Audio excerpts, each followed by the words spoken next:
Lebanon ইসরায়েলের জন্য জাহান্নামে পরিণত হবে বলেছেন ইরানের পররাষ্ট্রমন্ত্রী আলী বাকেরি।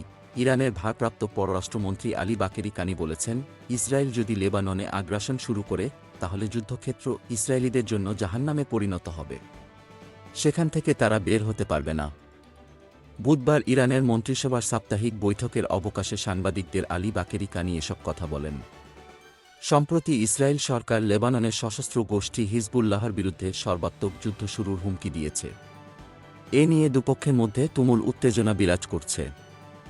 ইরানের পররাষ্ট্রমন্ত্রী এ সময় হিজবুল্লাহকে ইসরায়েলের বিরুদ্ধে শক্তিশালী খেলোয়াড় হিসেবে প্রশংসা করেন।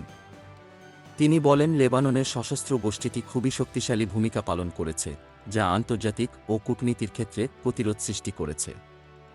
আলী বাকেরি কানি এ সময় বলেন, যুদ্ধ শুরু হলে লেবানন নিশ্চিতভাবে ইসরায়েলের জন্য জাহান্নামে পরিণত হবে, যেখান থেকে তারা বের হতে পারবে না। গত ৭ অক্টোবর দখলদার ইসরায়েল গাজায় বর্বর আগ্রাসন শুরু করার পর থেকে হিজবুল্লাহ যোদ্ধারা ইসরায়েলের সেনাবাহিনী ও বিভিন্ন স্থাপনায় নিয়মিতভাবে হামলা চালিয়ে আসছে।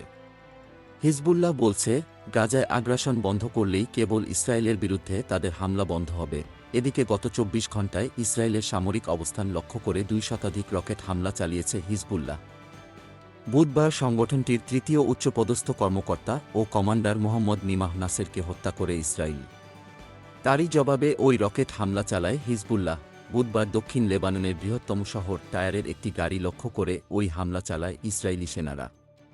এতে দেশটির সশস্ত্র গোষ্ঠী হিজবুল্লাহর ওই কমান্ডার নিহত হন। গোলাম মুস্তফা, ডেস্ক রিপোর্ট, বিই নিউজ, ঢাকা।